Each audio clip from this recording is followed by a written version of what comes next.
Eu tenho a impressão que as pessoas que são mais tranquilas, que usam racionalidade e educação nas colocações que fazem, sempre levam alguma vantagem. E nós vamos tirar a prova disso hoje, vamos falar sobre comunicação não violenta. Estamos recebendo Rosângela Maforte Vieira, ela tem formação de psicologia, de direito e usa isso com frequência também em palestras que faz e no próprio dia a dia. E eu recordo aqui uma passagem atribuída a Mahatma Gandhi, que foi convidado para uma festa no mandato inglês lá na Índia e foi com as suas vestes talares e de repente foi barrado no baile porque exigia-se o passeio completo, o terno. Gandhi foi embora, não discutiu, não brigou, comprou um terno, botou numa caixa bonita e mandou para os mandatários lá na Inglaterra, dizendo, vocês não queriam minha presença, queriam o meu terno. Eu acho isso fantástico, sabe? Acho de uma candura, de uma beleza, de uma palmada com luvas de pelica, né? Com certeza. Rosângela Maforte Vieira, eu quero sua experiência a respeito disso, que você explique para o nosso telespectador. Não sei se eu falei alguma coisa incorreta, se falei, puxa a orelha mesmo com força. Imagina. E explique para o pessoal o que é a comunicação não violenta, por favor. Agradeço muito a sua colaboração inicial, porque é exatamente isso, né? A comunicação, ela pode ser tanto visual como verbal, né? E na comunicação não violenta, nós prezamos pela comunicação mais eficiente, voltada mais para a compaixão das pessoas, né? Então, a comunicação não violenta, ela preza o quê? A conexão empática entre todos.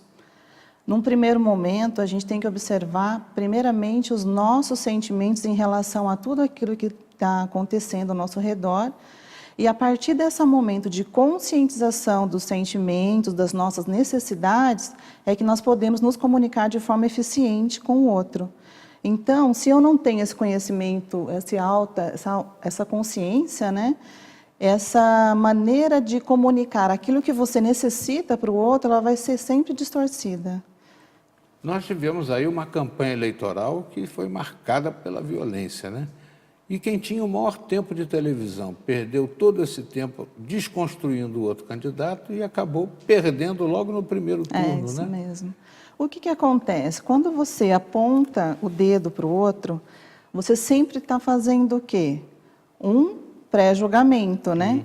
Quando a outra pessoa, ela recebe uma crítica, alguma acusação, ela vai ter que se defender. Então, se o outro que está recebendo esse julgamento, você é coxinha, você está votando em ditador, vamos dizer assim, né? Como foram as discussões aí.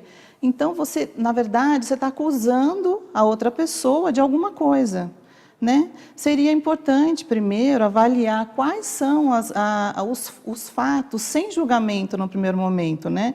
E incluir esse sentimento, essa sua necessidade, antes de começar a dar essa informação para o outro, né?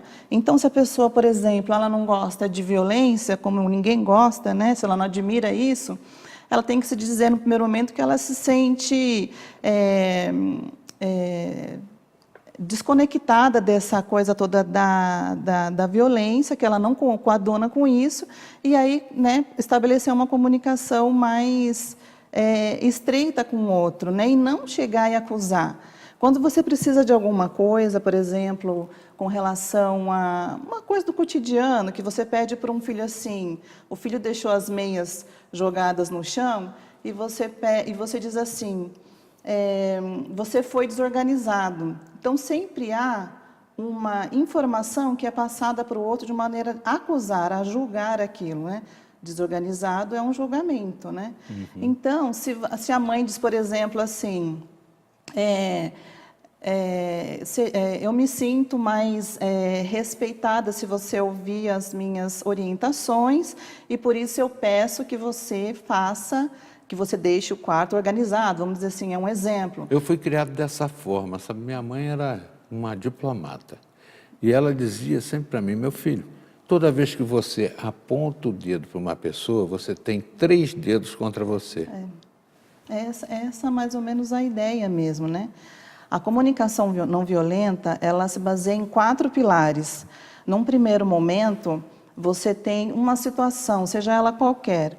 Então, a situação que você estiver vivenciando, você não pode realizar o julgamento moral, né, valorizando aquele fato.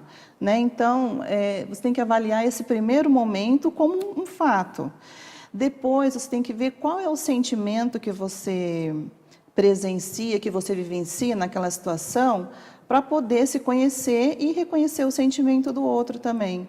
Num terceiro momento, o terceiro pilar da comunicação não violenta é a necessidade. Qual é o seu desejo? Qual é a sua necessidade em relação àquela situação? Né? Então, nesse caso do exemplo das meias, a mãe tem a necessidade de que o quarto fique organizado. Né?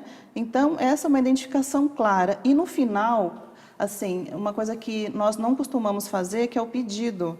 Então, na comunicação não violenta, nós prezamos sempre que é o primordial, que é o pedido que a gente tem que fazer. Sempre que você manifestar um sentimento, avaliar uma situação sem julgamento, então, no final desse discurso, desse diálogo, você tem que apresentar o seu pedido.